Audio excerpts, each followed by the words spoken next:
The Lantern in the Fog. A forgotten American chronicle, the Newsboys of New York shouted it for weeks. But the headline vanished as quickly as it arrived. The Man Who Saved a City, and disappeared.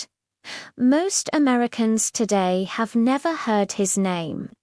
Yet in the fall of 1911, when the eastern seaboard trembled under a threat no one could yet explain, one quiet engineer armed with nothing more than a lantern, a notebook, and an uncanny sense of timing altered the fate of millions. This is his story, buried in archives and whispered in half-forgotten letters. A story of ingenuity, courage, and a mystery that historians still debate. A true story, a real man, and a truth stranger than fiction.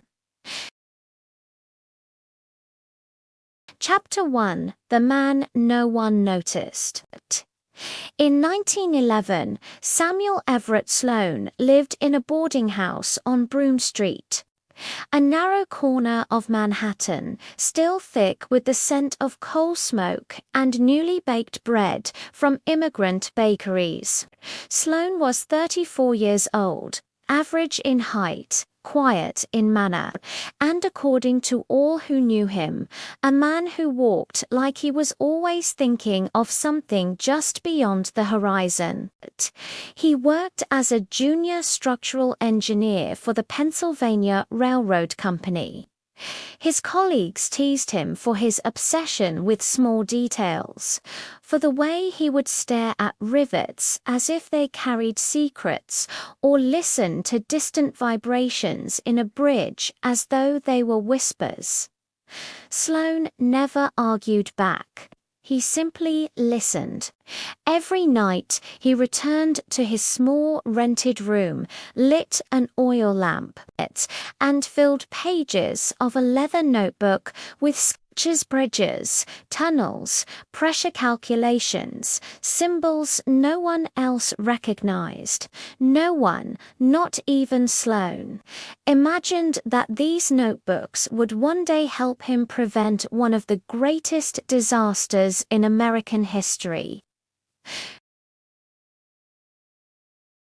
Chapter 2: A Strange Tremor Beneath Manhattan. It began in late August, the first tremor.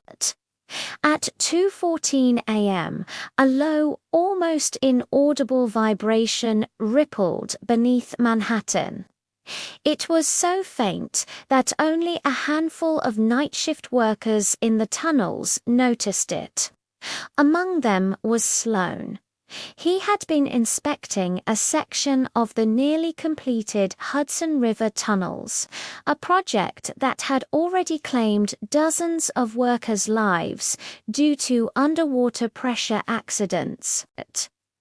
Sloan stood still in the eastbound tunnel, his lantern casting a pale circle of light on the damp steel walls. Then he felt it a pulse. Not the usual settling groan of metal, not the rhythmic echo of machinery. Something deeper, something alive. The water around the tunnel foundation trembled, as if stirred by a distant giant. Sloan stepped closer, pressed his hand to the wall, and waited. Pulse another, faster, then silence. He wrote a single line in his notebook, not seismic, rhythmic, artificial. He would spend the next 6 weeks answering that question. Chapter 3: The Letters No One Read. Engineers had always been dismissed for worrying too much. But Sloan's concerns were exceptional even by 1911 standards. Over the next few days, he wrote 11 letters to the project supervisors, the chief engineer, even the City Board of Public Works. He warned of unspecified complications.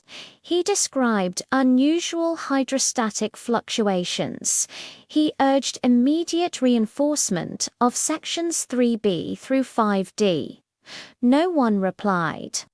One supervisor told him politely to let the real engineers handle the worrying. Another laughed. But Sloan kept writing.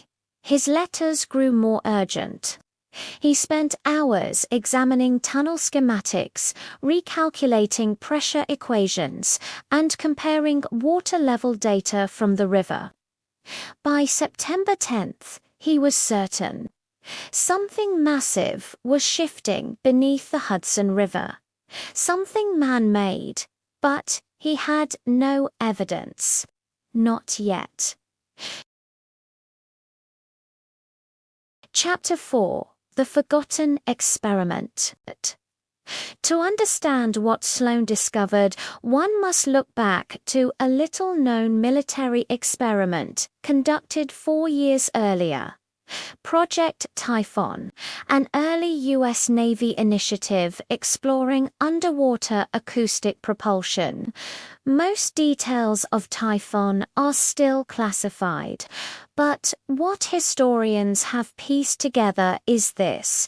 It involved a massive underwater resonator built secretly beneath the Hudson. The resonator was designed to test long-range signal transmission. The experiment was abandoned due to instability and risk of structural collapse. The structure was never dismantled. The government quietly sealed access points and pretended it never existed. But water never forgets. Steel never sleeps. Pressure always wins.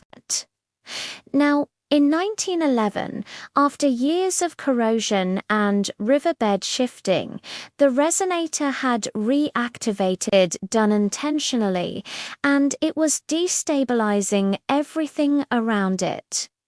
But Sloan knew none of this. All he knew was the vibration, and that it was growing.